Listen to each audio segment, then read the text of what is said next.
இடம்பொருள் நேயர்களுக்கு வணக்கம். ஸோ இப்போ பார்த்தீங்க அப்படின்னா சீரியல்களில் புதுசாக இவருக்கு பதில் இவர் அப்படின்னு ஒருத்தர் புதுசாக கொண்டு வந்தாங்க அப்படின்னா புதுசாக வந்தவருடைய அமைப்புக்கும் அவர் இதுக்கு முன்னாடி நடிச்சிருக்கிறதுக்கான என்னென்ன விஷயங்கள் பண்ணியிருக்காரு அப்படிங்கிறதெல்லாம் பேஸ் பண்ணியும் கதையுடைய போக்கே மாற்றுவாங்க. அந்த கதாபாத்திரத்துடைய கேரக்டரிஸ்டிக்காக மாற்றுவாங்க. சில சமயம் பார்த்தீங்க அப்படின்னா சித்ரா விஜய் சித்ரா அவர்கள் முல்லையார்னும் போது அந்த கேரக்டர் சம தைரியமான கேரக்டராக காமிச்சிருப்பாங்க. சீசன் 1 அவங்க பல விஷயங்களை டக்குன்னு செய்வாங்க. அதே சமயத்தில் கதிருடைய பாசம் அந்த ஒரு விஷயங்கள் வர ஓடிக்கிட்டு இருக்கும். ஆனால் அவங்களுக்கு பதிலாக அடுத்து காவியா வந்த பொழுது என்ன நடந்துச்சு அப்படின்னு பார்த்தீங்கன்னா கேரக்டர் ரொம்ப அமைதியாகிடுவாங்க. அமைதியாக்கி பல நேரங்களில் பார்த்தீங்கன்னா மற்ற விஷயத்துலாம் எதையும் யோசிக்காமல் தானத்துக்கு ஜெயிச்சக் அடிக்கிற மாதிரி ஒரு கேரக்டராக மாற்றிருந்தாங்க.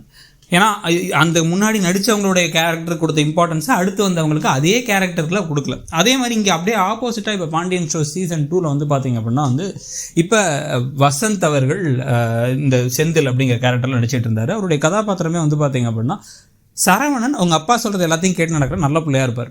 இந்த பக்கம் கதிர் அவங்க அப்பா பண்ணுறத தப்பான விஷயங்களை டக்குன்னு பட்டுன்னு கேட்கக்கூடிய ஒரு கேரக்டராக இருப்பார். ரெபலியஸ் கேரக்டராக இருப்பார். ஆனால் செந்தில் என்ன பண்ணுவார், அவருக்கு மனசுக்குள்ளே அவ்வளோ கோவம் எரிச்சல் எல்லாமே இருக்கும். ஆனால் அது எதுவுமே செய்ய மாட்டார். அவருக்கு எல்லாத்துக்கும் பயம் இருக்கும். அவங்க அப்பா கிட்ட பேசுறதுக்கு பயம் இருக்கும். அவங்க அப்பா கிட்ட இந்த விஷயத்தை இல்லைப்பா ஆசைப்படுறாப்பா நான் அதை பண்ணணும்ப்பா அப்படின்னு தன் மனைவிக்காகவோ தனக்காகவோ பேசிக்கிறதுல அத்தனை தயக்கம் இருக்கும். ஆனால் புதுசாக இப்போ அதே கேரக்டருக்கு இப்போ வெங்கட் அவர்கள் வந்ததுனாலையும் வசந்த் அவர்கள் போனதுக்கு பிறகு பார்த்தீங்கன்னா கதாபாத்திரம் டக்குன்னு மாற்றிட்டாங்க.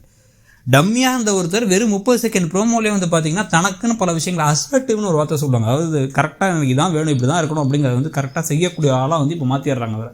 ஸோ அப்போ இதுக்கு முன்னாடி இருந்தவருக்கு எப்படி கேரக்டர் கொண்டு போயிருக்கலாமே அப்படின்னா இல்லை புதுசாக வந்தப்பறம் இவருக்கு ஒரு இம்பார்ட்டன்ஸை கொடுக்கணுங்கிறதுக்காக அந்த கதாபாத்திரத்தை மாற்றி இப்போ எப்படி கொண்டு போகிறாங்க அப்படின்னு பார்த்தீங்கன்னா இப்போ அவர் நேரடியாக அந்த ரவிச்சந்திரனை பார்க்கறதுக்காக கூட்டு போகிறாரு. தன்னுடைய மனைவியை தன்னோட அப்பாவை பார்க்கறதுக்கு அவங்க அப்பாவை பார்க்கறதுக்கு கூட்டு போகிறாரு. அவங்க கிஃப்ட்டை கொடுத்து கிஃப்ட்டை தூக்கி போட்டு அவமானப்படுத்தணுன்னு என்ன சொல்கிறாருன்னா, முன்னெல்லாம் பயந்து நடுங்கிற ஒருத்தர் இதுக்கப்புறம் நான் கவர்மெண்ட் எக்ஸாம் படிக்க போகிறேன், அவர் அந்த வேலையில் இருந்தானே நான் உதாசீனப்படுத்துறாரு, நானும் ஒரு கவர்மெண்ட் ஆஃபீஸர் ஆனால் அப்போ என்ன பண்ணலான்னு பார்க்குறான் அப்படின்னு சொல்லிட்டு ஒரு முடிவு எடுக்கிறாரு. இது சாதாரண முடிவு இல்லை. அவங்க அப்பாவுடைய பிஸ்னஸை இவர் தான் அடுத்து பார்த்துக்கிட்டு இருக்காரு. இப்போ பார்த்துட்டு இருக்காது பழனிவேலு இவர் அப்புறம் அந்த குமரேசன் மாமா 3 பேர் தான் பார்த்துட்டு இருக்காங்க. அப்போ நான் இந்த வயசில் மற்றவங்க ரிட்டையர் ஆகிறாங்க, நான் என்னடா பண்ணுறது அப்படின்னு கேட்டுருந்தார் ஏற்கனவே பாண்டியன். அப்போ பாண்டியனுடைய பிஸ்னஸை இவர் தான் அடுத்து நடத்துவாருங்கும் போது அவர் இந்த கடையை நான் பார்க்க போகிறது இல்லை, நம்மளுடைய குடும்பத் தொழிலில் நான் விட்டுட்டு நான் தனியாக ஒரு பிஸ்னஸை பண்ண போகிறேன், நான் தனியாக ஒரு வேலைக்கு போகிறேன், கவர்மெண்ட் ஆஃபீஸர் ஆக போகிறேங்கிறத அவர் என்ன பண்ணுறாரு அப்படின்னா அவங்க அப்பாட்டெல்லாம் கேட்காமலே இப்போ முடிவை ஸ்ட்ராங்காக பண்ணுற மாதிரி ஒரு கேரக்டராக மாற்றிடுறாங்க. இதில் இன்னொரு பக்கம் பார்த்தீங்க அப்படின்னா ஏற்கனவே அண்ணன் தம்பியாக நடிச்சிட்டு இருந்த 2 பேரை இப்போ அப்பா பிள்ளைய நடிக்க வைக்கும் போது அவருக்கு ஏற்ற மாதிரி எப்படி கேரக்டர் டிஃப்ரென்ஸ் இருக்க போகுது, பார்த்தோன்னே டக்குன்னு பிலீவபிளாக இருக்க போதா அப்படிங்கிறது ஒரு பக்கம் இருக்குது.